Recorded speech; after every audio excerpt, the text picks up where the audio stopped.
Nothing ceases to amaze me anymore. Listen, guys, before we get to Saturday's stuff, but let's talk about Friday's first college bowl game. Did you happen to see that contest, especially the fourth quarter between Houston and Pittsburgh? If you didn't, you owe it to yourself to go find the highlights. Two back to back recovered onside kicks for Houston, a team that was down 31-6. They come back with almost 290 yards of total offense in the fourth quarter, and then when they could have went for the tie and they could have went for the overtime to play it safe. Instead, their interim coach goes ahead and goes for the 2-point conversion, and Houston pulls off the stunning upset of Pittsburgh. And I'll tell you one guy that made very, very, very happy here at the site, and that would be Gabriel DuPont, who yesterday had a 75-dime play on the Houston Cougars, plus the 5.5 to 6 points in that contest. It looked bleak, but man, when you're on a roll, you get every single break in the world. So, congratulations to him and to any of you that had Pittsburgh. My deepest apologies, because I've been there. Never been there getting two back-to-back onside kicks to end the game, but hey, I've been there with the tough losses department. FYI, today, Gabriel DuPont has something even stronger. His 100-dime winner, number 9 in a row, his bowl game of the year, Florida and East Carolina, that goes at noon Eastern time. And just like every single one of the previous 8 100-dime plays he's had and won over the past month and a half, you will get this at a substantial discount. In fact, for just $29, you get it, saving $70 in the process by using coupon code AGAIN, AGAIN. Remember, what can I tell you? The guy's just on an incredible roll. If you've been getting these 100-dime plays from him, I certainly don't have to recap them for you. You know how successful they've been. Last Sunday, he had the Cardinals covering at San Francisco. And then, of course, last Friday, he had LA Tech hammering Illinois for his last College Bowl 100-dime play. Other guys that have big plays going today, Anthony Redd. Each of the past 4 Sundays, he's released a 100-dime NFL play, which is his biggest play of the entire season. And each of the past 4 Sundays, he's cashed in with those 100-dime plays. Last Sunday, it was Buffalo plus the 5.5 outright over New England in a meaningless game the Patriots couldn't care less about. But hey, he won it. Today, 100-dime NFL winner number 5 in a row. It's his NFC wildcard lock on Arizona and Carolina. And just as important, it's his NFL major wager winner number 9 out of 12 over a 5-week period. And once again, you can save $80 again, just like you did last Sunday on the purchase of this play by using coupon code RED. Now, that's his last name, R-E-D-D. And FYI, Brad Wilton, who has won 4 straight 100-dime NFL playoff releases going back to last season, has his first of this postseason. It's on the same game, and FYI, your heads up is he is on the same side as A-Red in this particular contest. Also, Shawn Michaels, the winningest football handicapper here at the site, no ifs, ands, or buts, making $10 bettors. A little over $30,000 here in pro and college ball over the past 6 seasons. Today, his 100-dime play is your late game, Pittsburgh and Baltimore. Of course, the past 2 Sundays hit with 100-dime plays. Last Sunday night had the Steelers over the Bengals, and the previous one to that, he had the Seahawks crushing the Cardinals in Phoenix. 57-29 roll with 100-dime NFL max wager releases over the past 5 years. And you can get it once again and save $55 off the purchase price by using the coupon code Sean, S-E-A-N.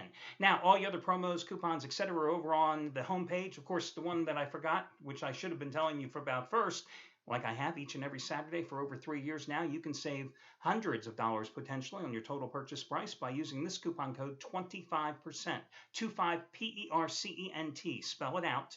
That'll save you 25% off your total purchase price. And it's a mix and match coupon, guys. That means that you can use it for any combination of handicappers' picks and or plays and or packages. Mix and match, but it's a one-time usage coupon. So you can't come in and get Anthony Redd's big play and then 3 hours later use that coupon again to get Shawn Michaels' big play.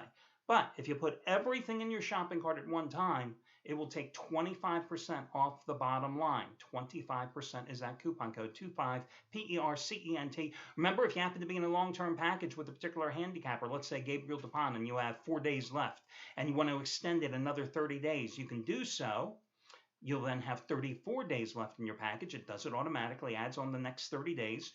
You'll get the 25% off the 30-day package price. I'm using this as an example. And if you happen to be eligible for any instant rebates, they are applicable as well to maximize your savings. So if you ever have any questions, just go ahead and check out customer service. Give them a shout on the homepage. You'll see the contact us or help links, and that's what they're there for. And they'll explain it to you if you have any questions about it.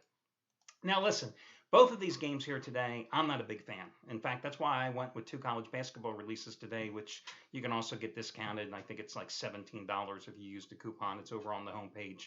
I have opinions on both of these games, and let's discuss them. We'll look at the late game first. You got Pittsburgh -3. One thing I should tell you at the outset, road dogs are only one game under 500 since 1978 in the wild card round. Now, that excludes the one strike season where everybody made the postseason, back, what was that, like 82, before I was even in this business. But anyway, and the point of that is that you've got 4 road dogs this week. Now, everybody thinks, oh, you jump on the dogs, it's the way to go in the wild card round. Well, road dogs, not necessarily. It's a break-even proposition. Again, they're one game under 500 against the spread since 1978. That being said, even though it is going to rain all day long in Pittsburgh, even though Heinz Field, one of the absolute worst fields to begin with in the NFL, is going to be like a mud bowl today. Because remember, between college football and high school playoff games, the turf is torn up late in the season. It always is. I would still back the Pittsburgh Steelers in this particular contest. Now, would I like the Steelers and probably put my own money on them if Le'Veon Bell was going to play? Most likely, but as you know, he is out for this game. So with him being out, that means Josh Harris, he of 16 career carries, is going to be the primary running back. Actually, 9 career carries for 16 yards. I had that backwards. 9 career carries for 16 yards. He's going to be the Steelers' primary back in this particular contest. But I think Le'Veon Bell only had like 8 or 10 carries in the first go-round because at the time, LeGarrette Blount was the top running back for the Steelers. Of course, they got rid of him not too much soon after that. And then he eventually went into free agency and signed with the Patriots. So it's not like Bell was the key to the first go-round. Now, in these matchups this season, the home team has won each game, ironically, by 20 points.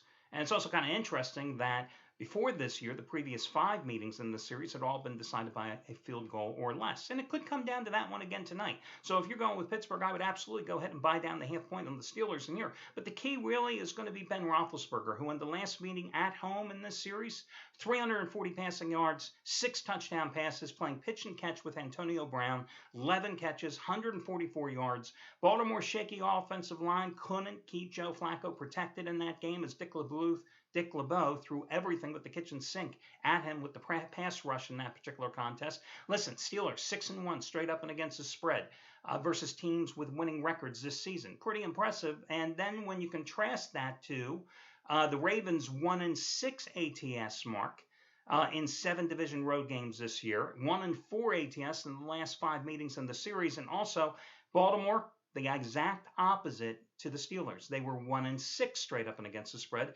against teams with 500 or better records this season. So I like the Steelers in this particular contest, who are 3-0 lifetime at home in the postseason against Baltimore. And that would be, if I didn't go with college basketball, that would probably be my second favorite or my third favorite play today, because I do have 2 plays actually in college basketball.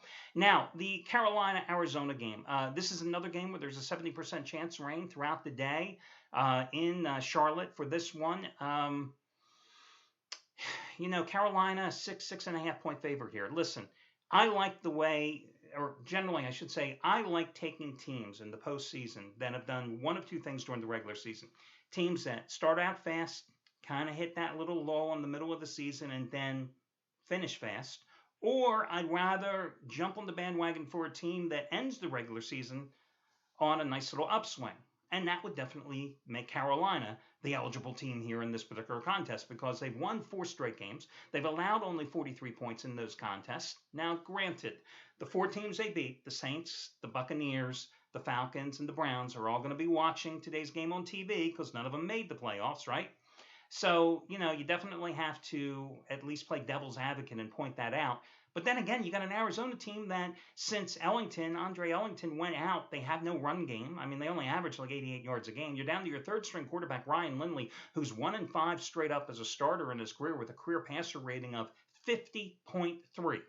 50.3. Give you a comparison. The final 6 games of the season, I think Seattle's Russell Wilson, his passer rating was like 109. Okay? Ryan Lindley. Your money's on Ryan Lindley. Now, does the weather, however, make Arizona the play here, catching the 6 points? Possibly could. When you look at the Cardinals, that their defense has held 13 of their last 16 foes to under 20 points. But I think what Carolina is going to do here is that because you know that Arizona can't run the ball effectively, they're going to do the same thing they did at Atlanta last week, which earned them their playoff berth. That's 7-9 this season. Steven Jackson was unavailable for the Falcons, so they just threw everything at Matt Ryan and came up with 6 sacks, a couple of interceptions, and that really was the key to that game. I think they'll do the same thing to Ryan Lindley. I lean a little toward Carolina, but I think maybe the better way would be to go ahead and play this game under at 37.5 points. Another suggestion, I mean, listen, Carolina is just sitting there begging to be teased as far as I'm concerned, taking them down to a virtual pick 'em at home in this game because I think Carolina is going to win. My problem is, who the heck am I going to tease them with? Teasing a team at -3 like Steelers at home doesn't make any sense. Now, listen, if you disagree with me and you think maybe the other way to go, Baltimore +9 is the way to go, well, there you go. You can make your own teaser, but I certainly want to take the Steelers down. If I'm going to play them, I'm going to play them straight up. I want to put them in the teaser. College basketball. Let me give you a couple of free selections here. Very early game, I like SMU. I'm not going to go into much detail there because the game starts at like 11 o'clock a.m. Eastern time. But they have been on quite a nice little roll. Cincinnati, of course, coming off a big road win by 16 points against NC State. They've been playing well as too, but I do like SMU. Just a better team since Marcus Kennedy was reinstated to the squad. Another team I like today is Dayton, -13 at home and a 1 o'clock Eastern time start. The Flyers blew a double-digit lead against Mississippi and had to hold on for a 4-point win in their last game, which was also at home Tuesday against the Rebels. Their only 2 losses this season came at Arkansas and UConn. Duquesne's off a 2-2 homestand. That's their opponent today, right? Duquesne lost to St. Francis of Pennsylvania by 15 and Maryland Eastern Shore by 9. Everybody beats Maryland Eastern Shore, and you couldn't. You lost to them by 9 points. They had 3 road games early in December in a row. They lost by 14 at Pittsburgh and 16 at Robert Morris among them. Dayton's won 12 in a row at home. And the Dukes, an awful free throw shooting team, just 58% on the season. That ranks 340th in the country, guys. And I don't care how many points you're getting on the road. If you can't hit your free throws, you have a very little chance, I think, of covering. So that's why I like Dayton as your final free pick. Good luck, everybody, and I'll catch you again on Sunday when we do this one more time with 2 more wildcard games.